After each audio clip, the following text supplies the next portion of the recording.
Her name is Noah and she says there's a 90% chance Rookie will show up at the tower sometime next week.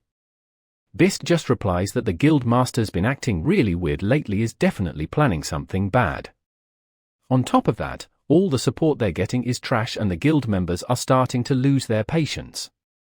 Moore tells her to stay calm. The world's a mess right now. Apparently the NPCs made a dungeon, but it bugged out and everyone died. Now the players think NPCs are a threat and obviously that's just escalating the conflict. Because of the bugs, all the info got wiped, but of course people are already saying it's Rookie's doing. She heard all that from Laguna, who kind of sees Rookie as some new god or something, nor even admits that having Rookie on the team would make clearing these raids way easier. But Bisk says she'd rather stay away from someone who can delete characters. Suddenly, her expression changes when someone asks what that kid is doing there. Oh my god. The dude with 2 swords on his back is named, get this, Explosive Blade. What am I even supposed to do with that? Let's just rename him right now with that gear and the way he clearly dropped billions of cash. We're calling him Pay to Win. Pay to Win wants to know why Miss Dungeon Addict is outside the tower for the first time. He taps her on the head while she tells him to beat it so she can't even stand looking at his ugly mug. But P2 replies that they could make a bet, whoever kills Rookie first gets to take a lintful spot. The two of them start bickering while Nora tells them to chill out, especially since Rookie-related info should be kept quiet. And in the middle of this argument, a notification window pops up right in some player's face. The 3 Linzer clowns are confused too, wondering if someone just passed 447. But Bisk corrects them. It's not about 447. It's a notification that the record for the first floor was broken. Bro, he beat the first floor in 18 hours. I'm telling you, you could start a whole family in these dungeons 5. How long is it going to take for him to do 46 floors? Or even 100? You start a family on floor 50 and by the time he finishes floor 100, your kid's already 20 years old. The crew's going nuts because the pre-gaze record was 72 hours. They're all asking, who could have done this? Come on, you're acting surprised like amateurs. Obviously, it's Rookie. Now they're wondering when the hell he even entered the tower. P2W is stunned, and Nora says that with the power he's built up, it makes sense he breathes for the first 4. P2 turns to Bisk and asks if she could beat that record. She says yes, if she restarted from 4 to 1 maybe. But why would anyone go back and reset their entire tower progress? Meanwhile, Nora's thinking she really underestimated Rookie. She should have gone after him with everything she had. Wait, did you even go after him at all? Am I losing it? Do I have Alzheimer's, boys? She stares at the tower and says now she understands why Gabriel is so cautious. It's not really cautious though, is he? He should be out there hunting our boy down.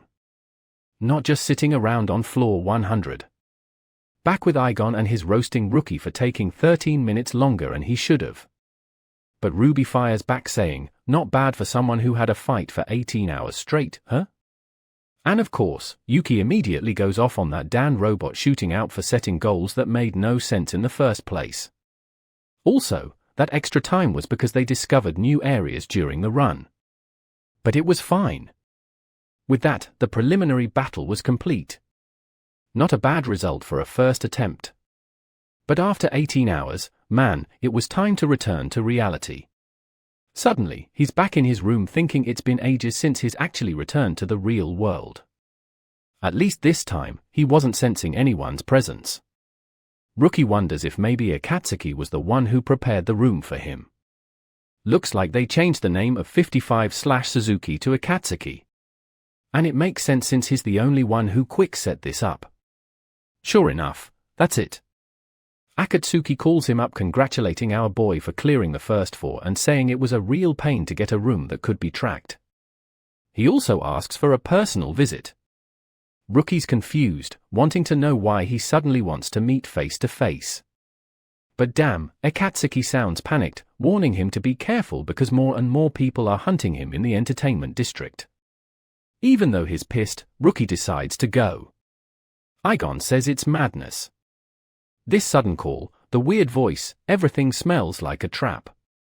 Rookie admits he doesn't fully trust that person either, but he doesn't think they betray him like that. But just then, boom, something explodes right behind him. He turns. Igon says the signal from that recently uploaded video came from that very spot. The store building is in flames and Rookie's hiding nearby. Igon says he's not sensing 55 anywhere nearby. So Rookie says there's a fast way to find him. Next panel, he's already beating up poor Luger again. This guy's been catching hands since chapter 1. Rookie tells him he knows Danwell is the one who's been watching him in the shop owner since that day. He remembers what he saw on the footage. He says he let Luger off easy because he didn't think the guy would go this far. But that was a mistake.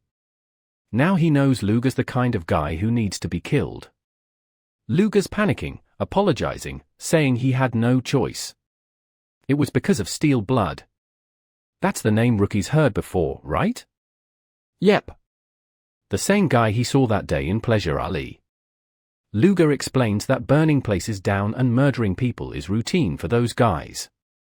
Rookie doesn't stand a chance. But Rookie grabs a wooden stick and says he's not looking for apologies right now. What he wants is the location of their base right now. Just then, a group of armed men show up telling their captain the mission was easy. It blew the place up. Of course, they come face to face with Rookie.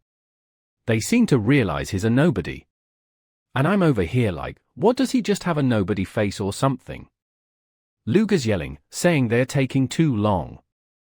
He turns to Rookie, smug, saying he's screwed now. The level of gear they brought this time is on a whole other level. But man, poor guys. Rookie just warns them he already said it once before. The sequence of skills he's about to activate. Now surrounded by an aura, he tells them, pretty soon you're all gonna be begging for mercy.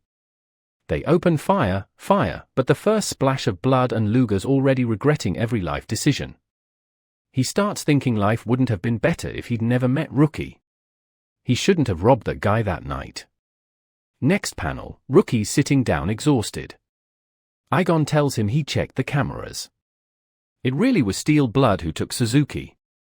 These guys are a few levels above Black Snake in the real world that got real power and massive intel network. And that's why Igon says it's probably best to give up on Suzuki. Rookie, however, responds that he was the target all along, so of course he has to go. After all, he doesn't have many allies and can afford to lose the one person who's actually useful. Since these guys were so polite to invite him so enthusiastically, he'll just have to go meet them in person. Scene change to the base of Steel Blood. Commander Crow says this is the first time he's ever met the legendary Suzuki. One of the guys warned him to be careful that digital drugs didn't really work on her. And there's Suzuki, all beaten up, saying she ended up like this because someone launched a surprise attack. She didn't even have time to react. But along the way, she saw some interesting things. The weapons they had were incredibly hard to obtain, so how did they get their hands on them? Crow just tells her she's not in any position to ask questions, so he's cutting to the chase.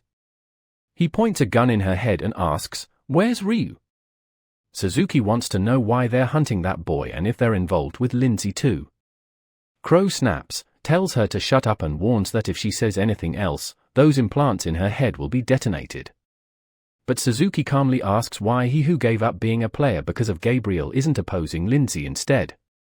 Crow fires a shot, bang, blows a crater in the wall, and tells her next time there won't be a warning.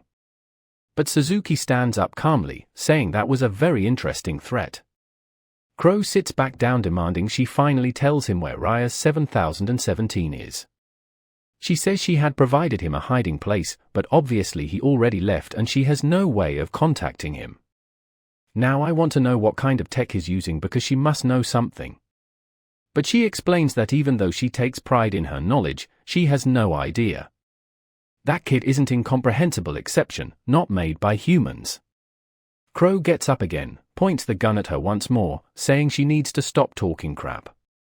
There's no way she keeps hiding information about Ryu. But suddenly, her expression changes. She says she was never trying to forget. She was just buying time. A floating red window appears and she explains. This is the virus known as Trucadia, something discovered in one of the sci-fi style labyrinths. It's a kind of seed that can be injected into the human brain, but it causes irreversible effects.